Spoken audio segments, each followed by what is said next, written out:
Hello viewers, I am Muralidhara, National General Secretary of Indian Association of Lawyers. M.S. Krishnan Memorial Trust, Indian Association of Lawyers and All India Trade Union Congress had jointly held Centenary Memorial Function in memory of Sri M.C. Narasimhan, who was former member of the Legislative Assembly, member of the Legislative Council, Karnataka, and a senior advocate. And Sri Ko Channabasappa, former judge and a literati. Sri Ko Channabasappa was also the chairperson of M.S. Krishnan Memorial Trust. The memorial function was held on 26th June 2022 at Bangalore. A memorial lecture was also organized in honor of these two eminent personalities of law and letters. The memorial lecture was delivered by Dr. Badrinath Rao, Associate Professor of Sociology and Asian Studies at USA. Dr. Badrinath Rao is also an attorney at Michigan, USA. Dr. Badrinath Rao is also a visiting professor in a number of universities in China and Europe and other countries. The topic of the lecture was Reclaiming Workers' Rights, Renegotiating the Social Contract, Issues, Challenges and Prospects. Dr. Badrinath Rao delivered a scholarly and erudite lecture on the topic for about 1 hour 40 minutes. The lecture had the audience riveted to their seats, spellbound. Here we present the recorded lecture of Dr. Rao, which you may find very interesting. Here, in 1963, Betty Friedan, an American feminist, Marxist, writer and activist, published a book titled The Feminine Mystique. This book sparked the second wave of American feminism in the 20th century. It was based on a series of articles Betty Friedan wrote about what she called the problem that has no name. The problem that has no name. The Feminine Mystique was an instant bestseller. It articulated the widespread feeling of unhappiness that many middle-class women felt in their role as feminine wife/mother/homemaker. The nameless problem Friedan was referring to was the stifling feeling most women felt because they were expected to conform to the idealized role of a homemaker, wife, and mother. In our times, work, or lack thereof, has become a problem that has no name. Work is a source of aggravation for both the employed and those who are jobless. According to a recent report, only 13% of employees worldwide are engaged in their work, meaning that the remaining 87% are not involved in, not enthusiastic about, or committed to their work. But the problem goes far beyond being engaged or listless at work. People with well-paying jobs feel overworked and underappreciated. The unemployed feel disempowered and insecure. This occupational angst is a cruel paradox for two reasons. First, work is central to our identity as human beings and is a source of self-fulfillment. It gives meaning to our lives and promotes social solidarity. ನಾವು ಯಾರನ್ನೇ ಭೇಟಿ ಮಾಡಿದರೂ ಎರಡನೇ ಪ್ರಶ್ನೆ ನಾವು ಕೇಳೋದು ನೀವೇನು ಮಾಡ್ಕೊಂಡಿದ್ದೀರಿ ಅಂತ. ಯಾಕೆ ಹೇಳ್ತೀವಿ? ಯಾಕಂತಂದರೆ ನಾವು ಮಾಡುವ ಕಾಯಕ ನಮ್ಮ ತನವನ್ನೇ ಸೂಚಿಸುತ್ತೆ. It is a reflection of our personhood. Work is a great source of fulfillment, but it is under eclipse. In most places, we find intense competition, lack of opportunities for advancement, low pay, mindless chores. They leave us enervated and weak. The unemployed and the underemployed, of course, are condemned to lives of quiet desperation. ಇವ್ರ ಸಂಖ್ಯೆ ಬೆಳೀತಾ ಇದೆ ಪ್ರಪಂಚದಾದ್ಯಂತ. Comrade Muralidhar ಅವರು ಈ ವಿಚಾರ ಈಗಾಗಲೇ ಪ್ರಸ್ತಾಪ ಮಾಡಿದ್ದಾರೆ. Those that are unemployed and underemployed are growing in numbers, and we are at the point where we pretend that they do not even exist. And so this needs to be paid attention to. The second point is that our work-related challenges are unfolding in the backdrop of record levels of prosperity for some and unrelieved poverty for the vast majority. We live in a world that has a combined wealth of $399 trillion. Yet, more than 3.4 billion people still live on less than $5.50 a day, while 34.5 million people die every year from lack of adequate health care, and around 9 million pass away due to hunger. Of all the segments of the working class, the plight of those condemned to modern forms of slavery is truly distressing.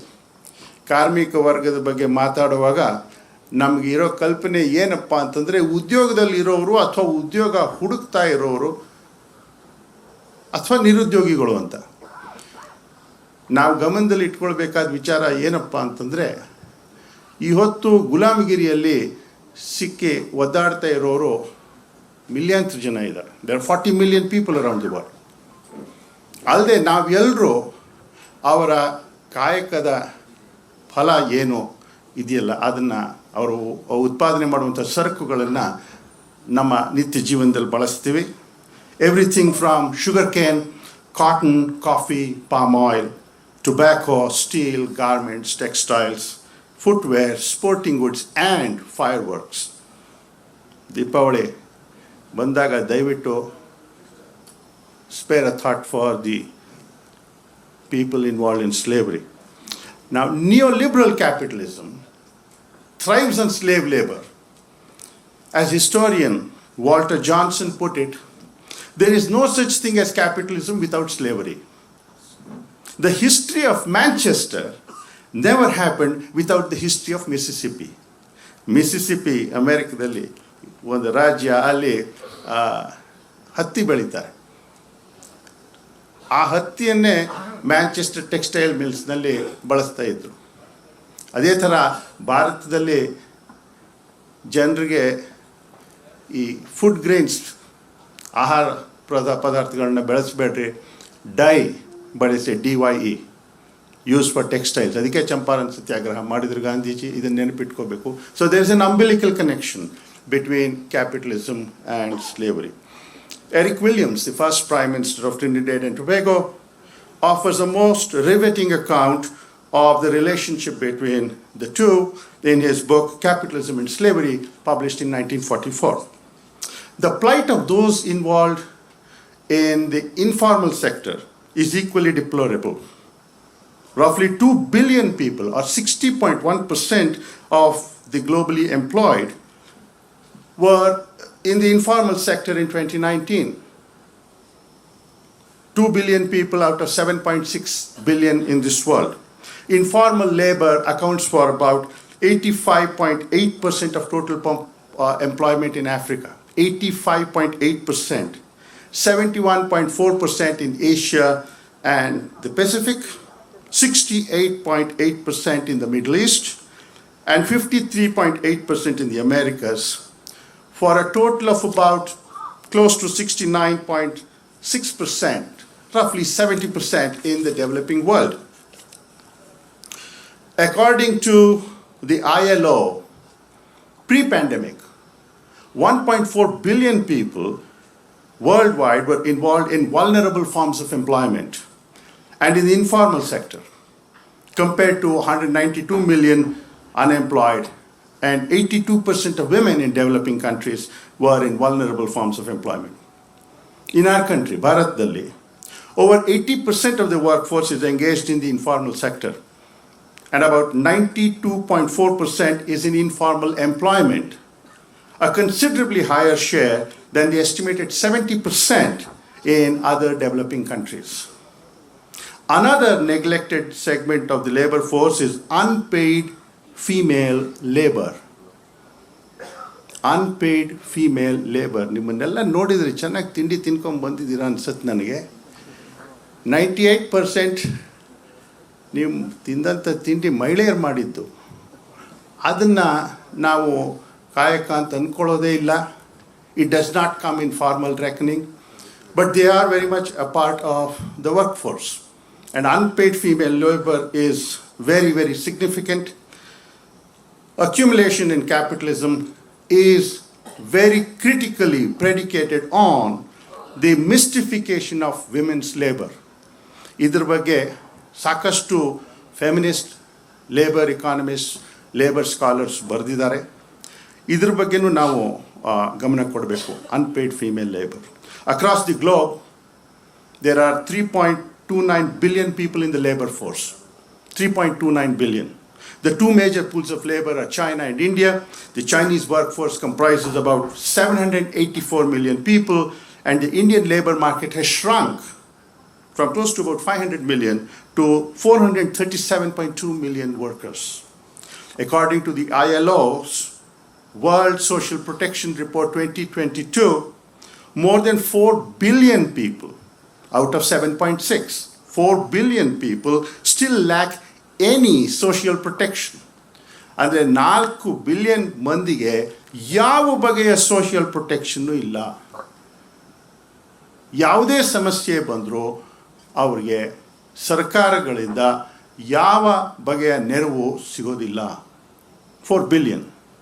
As of 2020, only 46.9% of the world population was effectively covered by at least one social protection benefit, while the remaining 53.1%, i.e. about 4.1 billion people, were left wholly unprotected. ನಾನು ಇದನ್ನು ಯಾಕೆ ಹೇಳ್ತಾ ಇದ್ದೀನಿ ಅಂದರೆ, ಕಾರ್ಮಿಕ ವರ್ಗದವ್ರ ಬಗ್ಗೆ ನಾವು ಮಾತಾಡುವಾಗ ಇದರ ವಿಸ್ತಾರ ಏನು, what is the magnitude of the problem, ಇದನ್ನು ನಾವು ಅರ್ಥ ಮಾಡಿಕೊಳ್ಬೇಕು. Only 35.4% of the global labor force has effective access to employment injury protection. Only 35%. A mere 18.6% of unemployed workers worldwide have effective coverage for unemployment and thus actually receive unemployment benefits. Expenditure estimates show that worldwide only 3.6% of the GDP, only 3.6% of the GDP is spent on public social protection to ensure income security for people of the working age. Now, please note, the 3.6% that I'm talking about has considerable variations across different regions.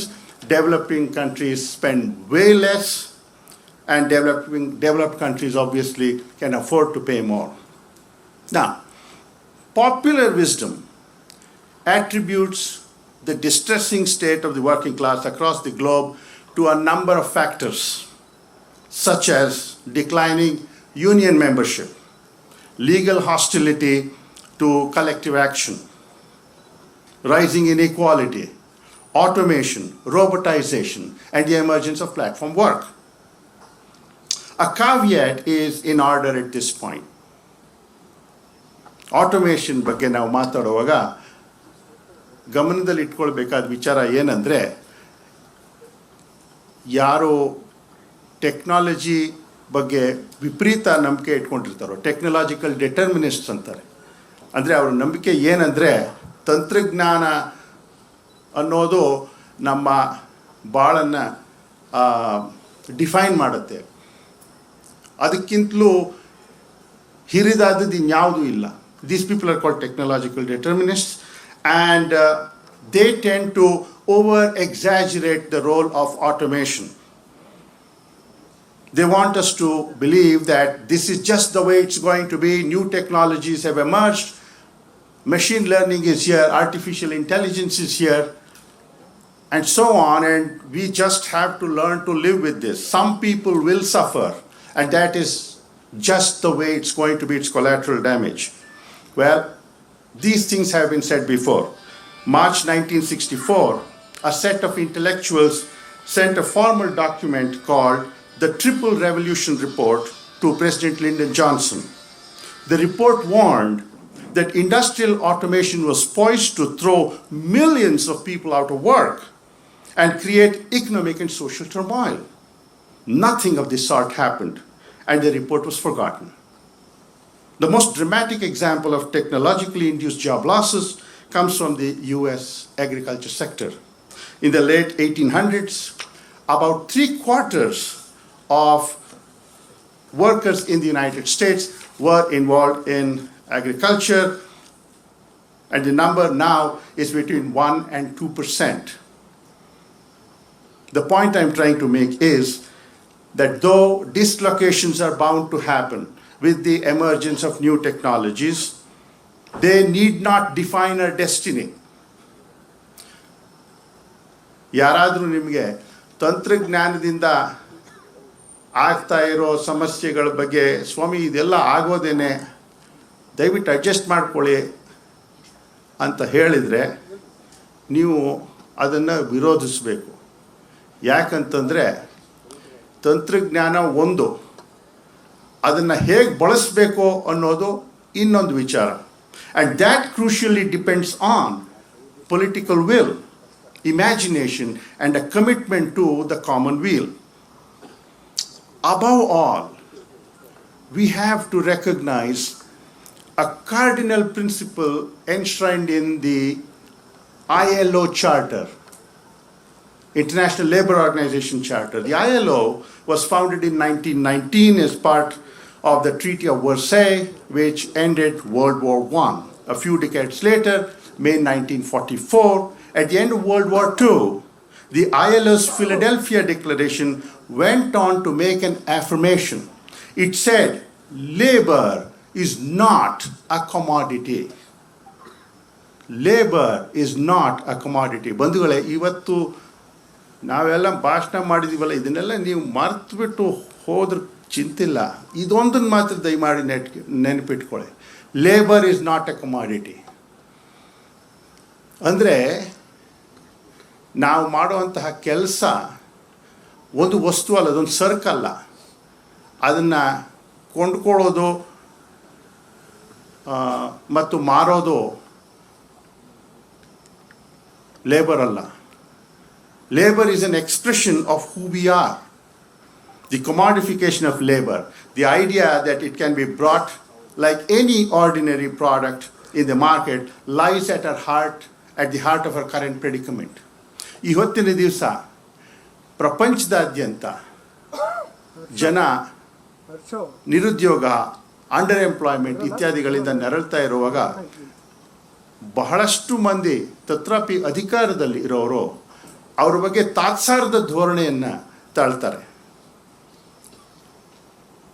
ಇದರ ಬಗ್ಗೆ ನಾವು ಯೋಚನೆ ಮಾಡ್ತಾ ಹೋದರೆ, what lies at the root of it is this notion that labor is a commodity. Labor is not a commodity, and you cannot put a value on it. This is very important. I'll give you an example. The Chief Justice of the Supreme Court of the United States, Chief Justice John Roberts, he takes home a salary of $280,500. $280,500.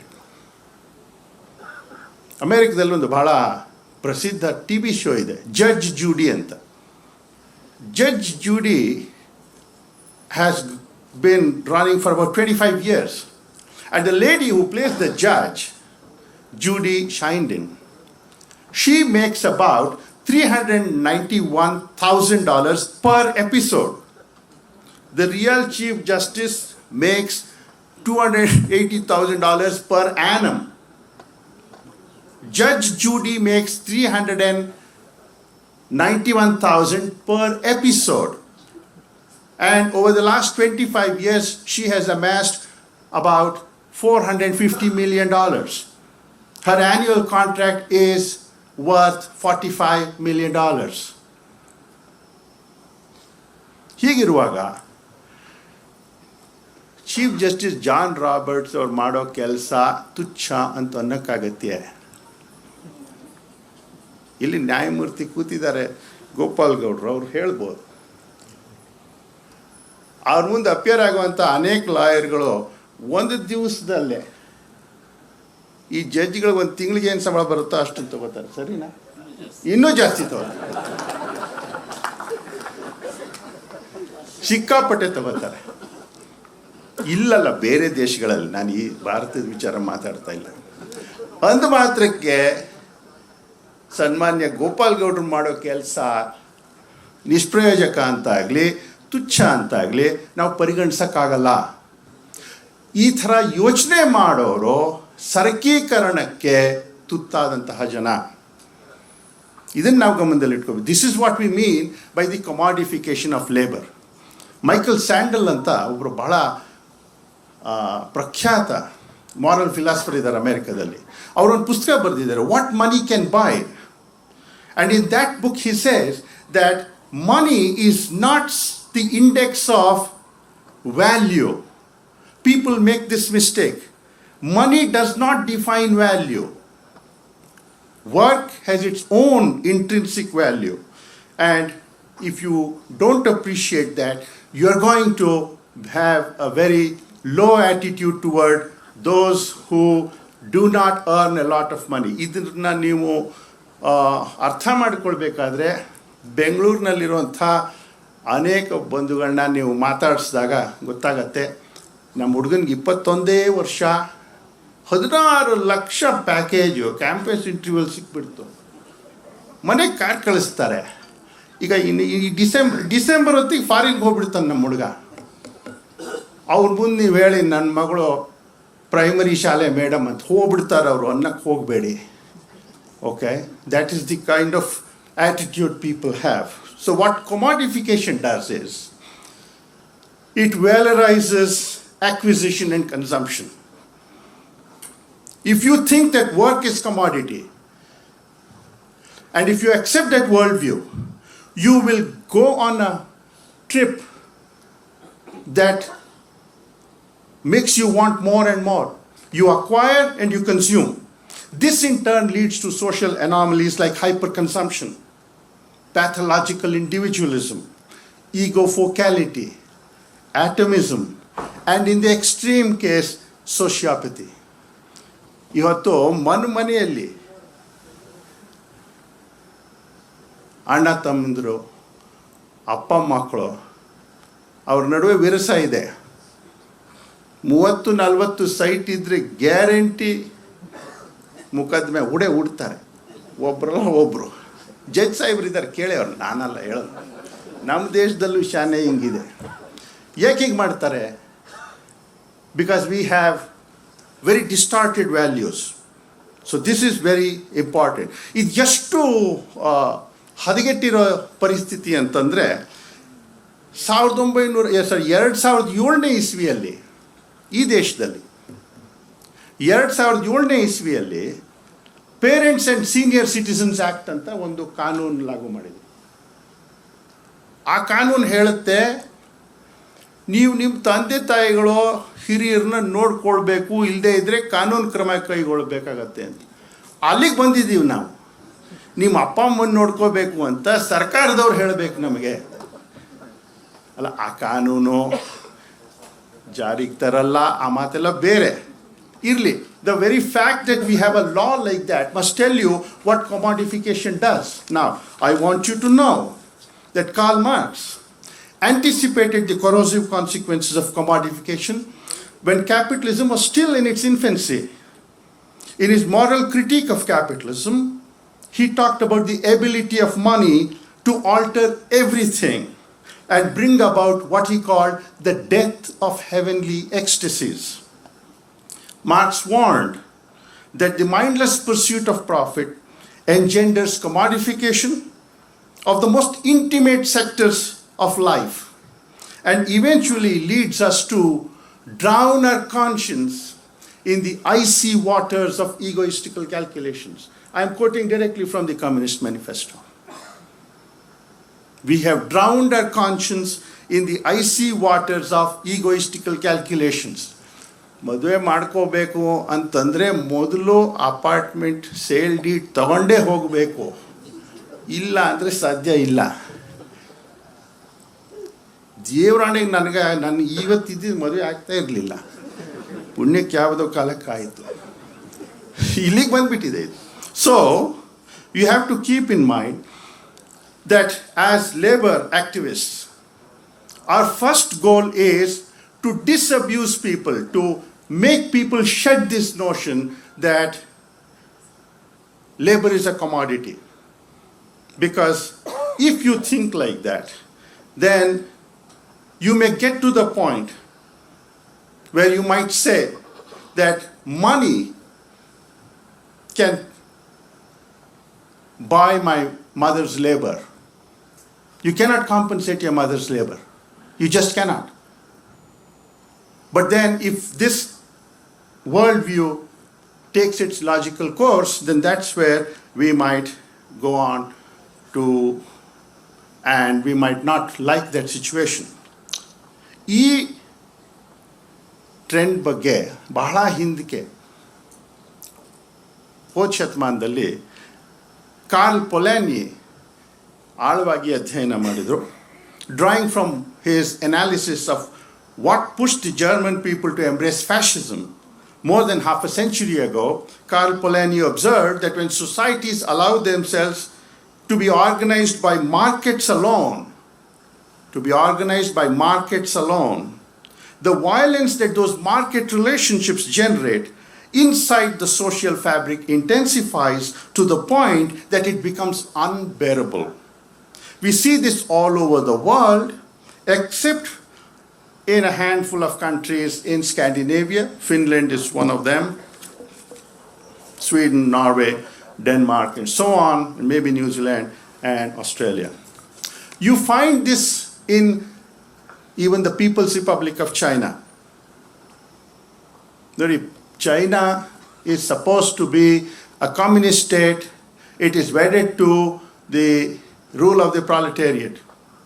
Even so, you can find the most obnoxious forms of labor disputes and labor exploitation in mainland China. Estimated to be around $17.6 trillion, the Chinese economy is the second largest in the world. China's labor force is 776 million strong. Unemployment rate in China has been fairly consistent at about 4% over the last decade. At right now, it's close to about 3.7%. And China's export powerhouse is built on the back of its rural migrant workers. As the workshop of the world, Chinese factories tapped the vast surplus labor of the countryside. In 1979, there were 100 foreign-owned enterprises in China. By the end of 2020, a total of 1,040,480 foreign companies were registered in mainland China, according to its Ministry of Commerce. Migrant labor is essential to China's construction boom and the boom in urban service economy. Currently, there are 292.5 million migrant workers in China. Intranational migration, that is migration from one part of the country to the other, is the highest in mainland China. Close to 300 million people are on the move from the countryside to cities. The appalling conditions of the working class in China is fairly well documented by human rights bodies. Chinese workers have to endure low wages, unsafe work conditions, lack of job security, wage theft, informalization, and contractualization of work. Migrant workers face the additional challenge posed by the hukou system introduced in 1958. ಚೈನಾದಲ್ಲಿ ನೀವು ಹಳ್ಳಿಯಲ್ಲಿ ಹುಟ್ಟಿ ಬೆಳೆದಿದ್ರೆ ನೀವು ಯಾವತ್ತೋ ಒಂದು ದಿವಸ ಮನಸ್ಸು ಮಾಡಿ Shanghai ಅಥವಾ ಬೇಜಿಂಗ್ ಅಥವಾ ಗ್ವಾಂಚಿ ಜಂಗ್ಜೋ ಇಂಥಲ್ಲೆಲ್ಲ ಹೋಗಿ ನೆಲೆಸೋಕ್ಕಾಗಲ್ಲ. ನೆಲೆಸಬೇಕು ಅಂತಂದರೆ ನಿಮಗೊಂದು ಪರ್ಮಿಟ್ ಬೇಕು. ಅದನ್ನು ಹುಕೋ ಸಿಸ್ಟಮ್ ಅಂತಾರೆ. And this system very carefully monitors who gets to big cities.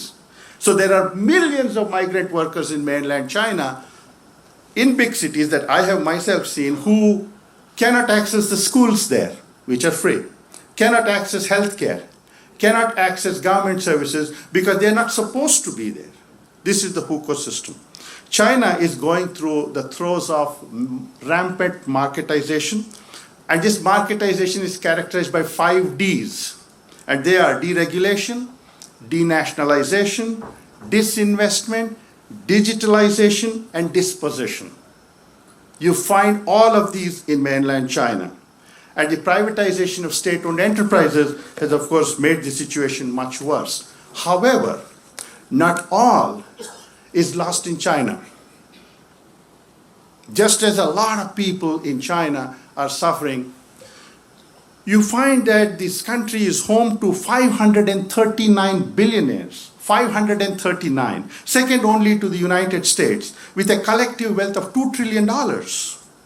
This surely must be the most compelling instance of David Harvey's concept of accumulation through disposition. The All China Federation of Trade Unions is the apex labor body. It has 302 million workers, the largest labor union in the world, and they are also affiliated to 1,713,000 primary trade unions. No other trade union is allowed. Both the party state and the All China Federation of Trade Unions are primarily interested in ensuring that capital-labor conflicts do not go out of control. I'll tell you something very interesting. Mr. Xi Jinping, Chairman Xi Jinping's predecessor was Chairman Hu Jintao. And he invoked the idea of the harmonious society. And where does this idea come from? Harmonious society was something that Confucius spoke about. Confucius lived at a time when China was going through a lot of tumult, a great deal of tension, and therefore Confucius spoke about the harmonious society. Now, contemporary leadership in China has appropriated this idea of a harmonious society. Well, the fact is, Confucius also believed in a hierarchical society. How can you selectively retrieve from Confucius something that suits your agenda now and papers over the cracks that have come in the wake of globalization, while conveniently ignoring that he stood for a society based on hierarchy? But that is one of several contradictions in China. The other thing that the Chinese have done is they have passed a slew of laws for ensuring that labor is protected. 1994 there was the National Labor Law, 2001 Trade Union Law, 2002 Worker Safety Law, 2004 Minimum Wage Act, 2004 Labor Inspection Law, 2008 Labor Arbitration Law, Labor Contract Law same year, etc., etc. China is also a signatory to 25 ILO conventions. What is the issue then? China has the legal hardware, but the rights of workers are not protected, because what you have in China is rule by law, not rule of law. And that is one of several contradictions that you find in mainland China. The laws are wonderful. They cover all aspects of employer-employee relationships, but then they don't work.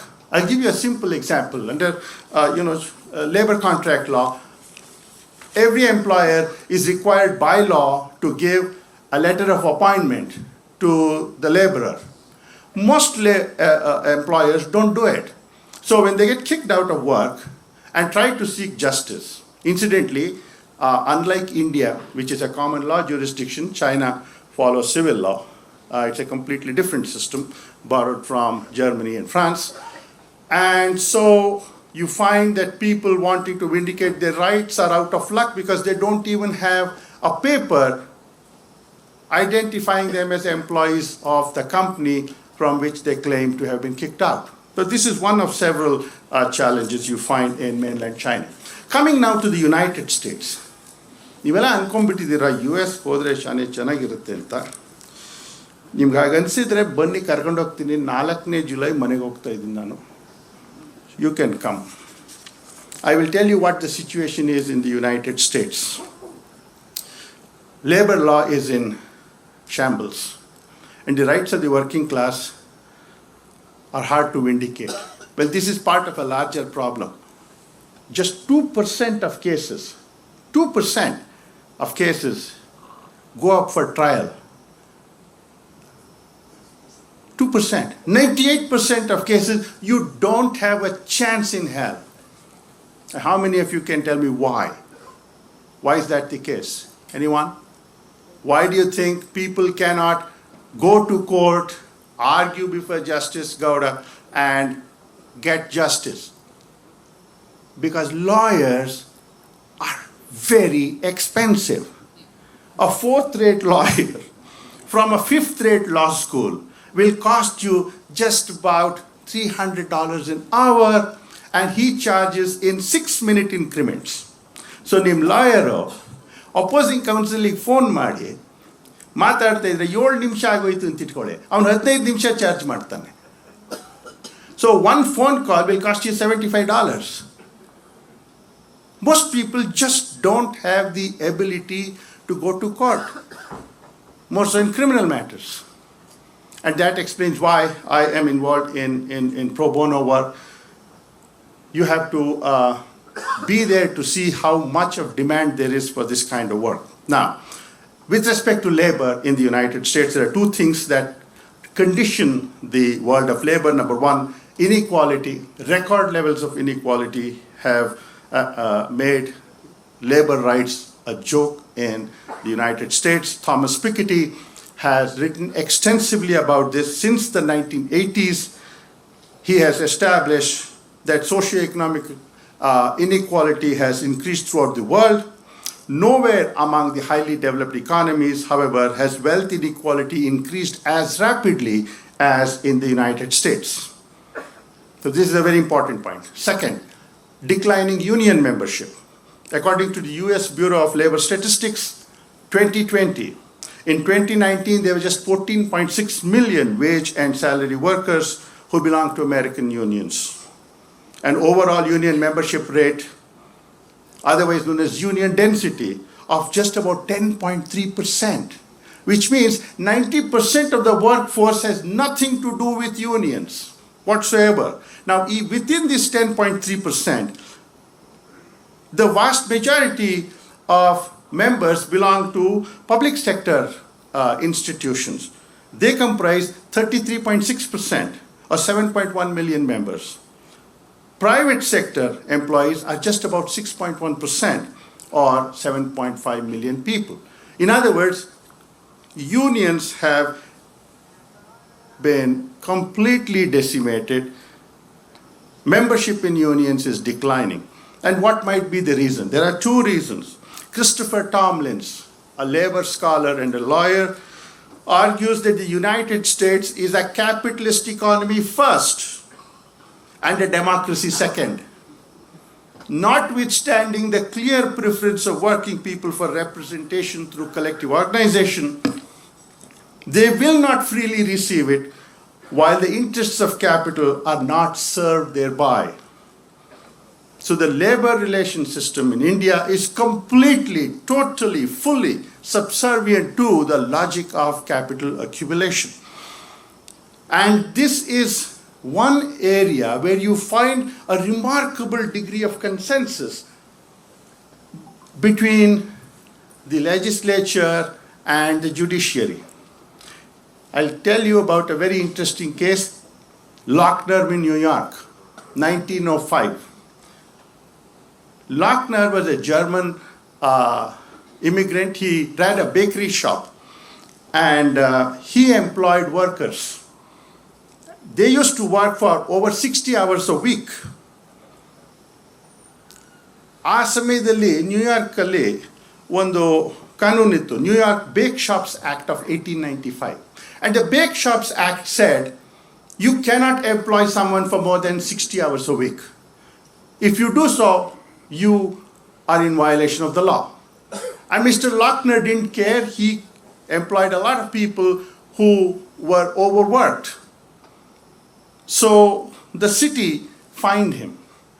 They imposed a penalty on him to the tune of $25. $25 in 1905 is about $840 today. Now, he didn't like it. He goes to the trial court, he loses, gets a penalty. He goes to the New York State Supreme Court, loses there. Goes to the Court of Appeals, loses there.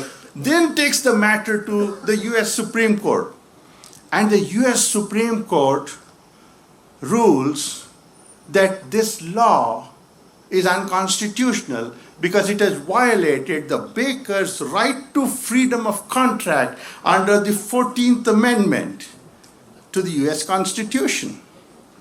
So Supreme Court ಜಡ್ಜ್ಗಳು ಹೇಳಿದ್ದು, ಸ್ವಾಮಿ ಕೆಲಸ ಮಾಡೋರಿದ್ದಾರೆ, ಮಾಡಿಸ್ಕೊಳ್ಳೋರಿದ್ದಾರೆ, ಈ ಕಾನೂನು ಮಾಡಿ ಯಾಕೆ ಅವ್ರ ಪ್ರಾಣ ಹಿಂಡ್ತೀರಾ ಅಂತ. ಇದಾದ ತಕ್ಷಣ ಅನೇಕ ಕಡೆಗಳಲ್ಲಿ ಕಾರ್ಮಿಕರನ್ನ ವಿಪರೀತ ದುರುಪಯೋಗ ಪಡಿಸ್ಕೊಂಡಂತಹ ಸಂದರ್ಭಗಳು ನಮಗೆ ಕಂಡು ಬರ್ತವೆ. Thankfully Lochner in New York is not good law, it has been overturned. But that should tell you what the situation is in the United States. Now, 1935, there was this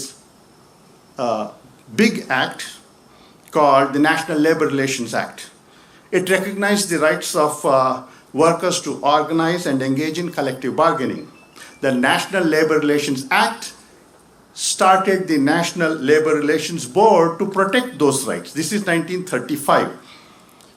ಮೂರೇ ವರ್ಷಗಳಲ್ಲಿ, in just 3 years, the Supreme Court handed down a verdict in a case called NLRB, National Labor Relations Board, with McKay Radio and Telegraph Company.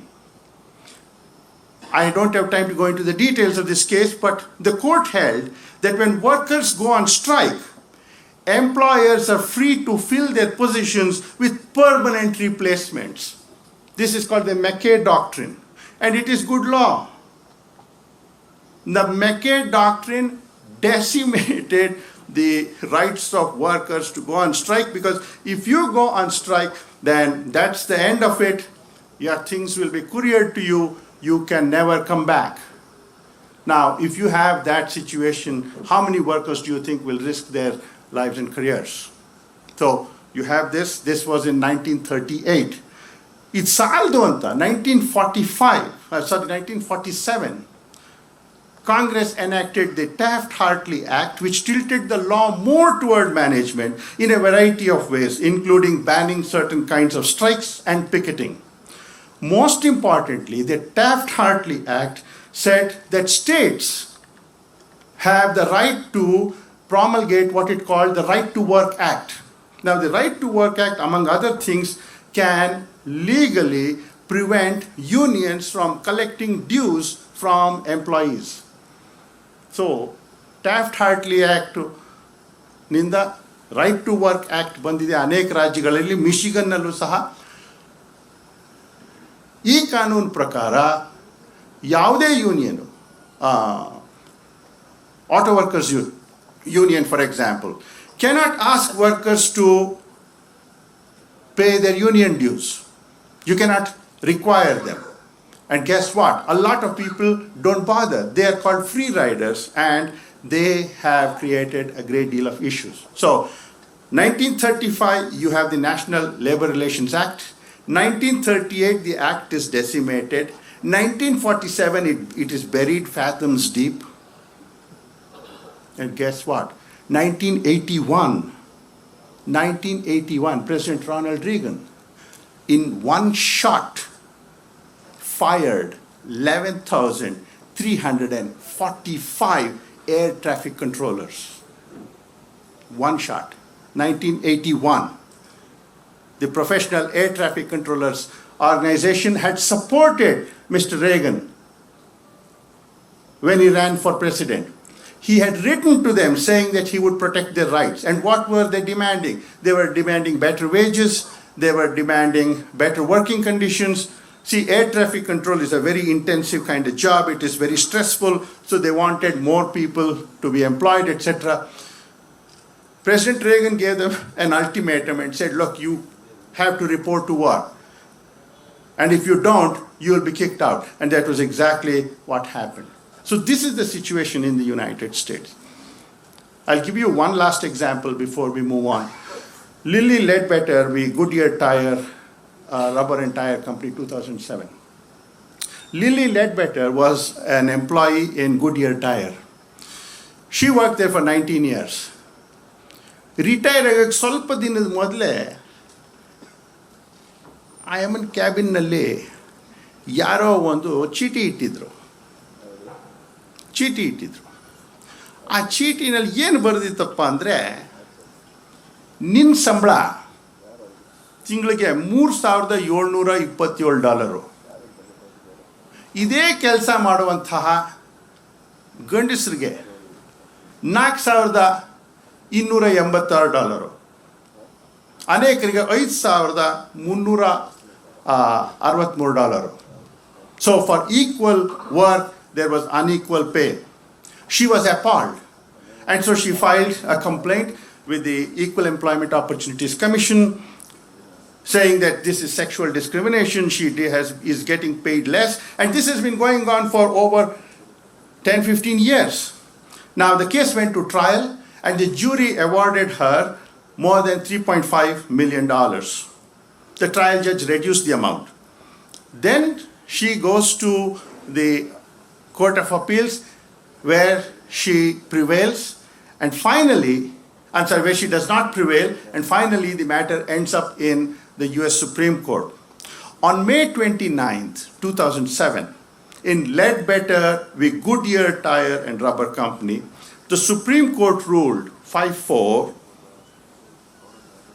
that her case is without merits. The court held that she filed her discrimination claim too late. 15 ವರ್ಷದಿಂದ ಆಗ್ತಾ ಇದೆ, ನೀನು ಏನು ಮಾಡ್ತಾ ಇದ್ದೀಯಮ್ಮ? 180 ದಿವಸದಲ್ಲಿ ಮಾಡಬೇಕು ಇದನ್ನ, ಕತ್ತೆ ಕೈತಿದ್ಯಾ, ನಿನ್ನ ಮನೆಗೆ ಹೋಗ್ಬಿಟ್ರು. ಅಮ್ಮಂಗೆ ಗೊತ್ತಾಗಿದ್ದೆ 2 ತಿಂಗಳ ಕೆಳಗೆ. So her lawyer said, this has been going on month after month after month. So the latest instance of the violation is when the clock starts. And if you go by that, she must be given relief. That didn't happen. The court said nothing. Look at how hyper-technical the court is with respect to labor issues. Now, there was a great deal of outrage in the entire country, and the result was when President Obama assumed office, within 9 days, the very first law that he signed was the Lilly Ledbetter Fair Pay Act, and they changed the law and said that every instance when someone is discriminated against is a new clock, and therefore they must be compensated. ಇದೇ ಥರ ನೀವು ಬೇರೆ ಬೇರೆ ಕಾನೂನುಗಳಿದ್ದಾವೆ, ನಾನು ಹೇಳಲಿಕ್ಕೆ ಇಷ್ಟಪಡಲ್ಲ. For example, Betty Dukes v Walmart, world's largest sexual discrimination case involving 1.5 million women. Betty Dukes was a very ordinary greeter at Walmart. Walmart ಹೋದರೆ ಅಲ್ಲಿ ಒಬ್ಬ woman ನಿಂತಿರ್ತಾಳೆ, ವೆಲ್ಕಮ್ ಟು ವಾಲ್ಮಾರ್ಟ್ ಅಂತ ಅಂತಾಳೆ ಅಮ್ಮ. ಆ ಅಮ್ಮಂಗಾಗಿರೋ ಬೋರ್ ಯಾರಿಗಾಗಿರಲ್ಲ, because she makes minimum wage. Betty Dukes had worked there for donkey's years. She couldn't rise. There were a lot of other women. and they were sexually harassed in a number of ways. ಲೈಂಗಿಕ ಕಿರುಕುಳಕ್ಕೆ ತುತ್ತಾದಂತಹ ಮಹಿಳೆಯರು ಕೋರ್ಟಲ್ಲಿ case ಹಾಕ್ತಾರೆ. ನೋಡಿ, ಇವರು ಒಂದು class action case ಹಾಕ್ತಾರೆ. Class action case ಹಾಕಿದರೆ the class has to be certified. The judge has to certify the class. And while doing so, the judge has to look at issues like numerosity. ಎಷ್ಟು ಜನ ಇದ್ದಾರೆ, 20ಕ್ಕೂ ಕಮ್ಮಿ ಜನ ಇದ್ರೆ ಆಗಲ್ಲ. Commonality. Do you have a common set of problems? Typicality, adequacy, and so on. And what did the Supreme Court say? The Supreme Court said, no, you don't belong to a class. We will not certify you and you don't have a valid claim. Why? You all must have been sexually harassed by the same supervisor. Or you should have had the same kind of harassment. So ಒಬ್ಬರ ಕೇಸಲ್ಲಿ polio ಮಾತಾಡಿದರೆ ಅದೇ ಅಪಶಬ್ದಗಳನ್ನ ಬೇರೆ ಮಹಿಳೆಯರಿಗೆ ಬಳಸಿದ್ರೆ ಮಾತ್ರ ಹಾಗೆ ಮಾಡ್ತಾರೆ ಯಾರಾದರೂ. The case was tossed out. Lily Ledbetter, Betty Dukes v. Walmart. ಅದೇ ಥರ Vance v Ball State University. She was a victim of sexual harassment. Matter goes to the Supreme Court. And it turned on an aspect of Title VII of the Civil Rights Act. And the question before the court was the harasser a supervisor? Because under Title VII, if a supervisor who has higher powers, because of the power asymmetry, if the supervisor harasses, then the harassed party, the plaintiff, has a solid claim. Well, the court said no. The person who harassed you, immediate supervisor, is not a supervisor in law. Why? Because this person just allocates work to you, sets up your timetable. This individual does not have the right to hire and fire you. Because they don't have the right to hire and fire, because they cannot demote you, they are not a supervisor. And because they are not a supervisor, you are out of luck. Okay? ಇದಲ್ದೇನೆ ಬೇಕಾದಷ್ಟಿದೆ. ಶಾನೆ ಸಂಜೆ 6 ಗಂಟೆ ಆಗೋಗ್ಬಿಡುತ್ತೆ. ಇದಲ್ದೇನೆ value B ಬಕ್ಲಿ 1976, the courts struck down restrictions on spending in elections. The question before the court was, can spending by corporations be restricted? The court said no, these restrictions are unlawful. And it said that it limits and contravenes the First Amendment provision on freedom of speech, because when you restrict people's ability to contribute, including corporations, and a corporation is a juristic person, a piece of legal fiction, the court said, no, we cannot impose limits. Same thing in Citizens United v. Federal Election Commission 2010. The court, by a 5-4 majority, said free speech clause of the First Amendment prohibits governments from restricting independent expenditures. So you see that repeated rulings against the working class, ಕಾರ್ಮಿಕರ ವಿರುದ್ಧ case after case after case ಇವರುಗಳು ತೀರ್ಪು ಕೊಟ್ಟಿರೋಣದರಿಂದ ಅನೇಕ ಬಗೆಯ ಸಮಸ್ಯೆಗಳು ಬಂದಿದ್ದಾವೆ. ಒಂದು, ಕಾರ್ಮಿಕರ ಹಕ್ಕುಗಳ ಚ್ಯುತಿ ಬಹಳ ದೊಡ್ಡ ಪ್ರಮಾಣದಲ್ಲಾಗಿದೆ. ಎರಡನೆಯದು, ಅಸಮಾನತೆ ವಿಪರೀತವಾಗಿ ಬೆಳೆದಿದೆ. ಯಾಕಂತಂದರೆ ಈ ಕಾರ್ಪೊರೇಷನ್ಸ್ ಹಣ ಕೊಟ್ಟು ಕೊಟ್ಟು ಕೊಟ್ಟು ರಾಜಕಾರಣಿಗಳನ್ನ ಕೊಂಡ್ಕೊಳ್ತಾರೆ. And there is no way their ability to contribute can be curbed, because the Supreme Court has said that they have the right to free speech. ಇದೇ ಥರ ನೀವು ಮಿನಿಮಮ್ ವೇಜ್ ವಿಚಾರ ನೋಡಿದರೆ, federal minimum wage is $7.25. It has not been revised in 2009. Revise ಮಾಡಿದ್ದಿದ್ರೆ ಇವತ್ತು $12 ಆಗಿರಬೇಕಿತ್ತು.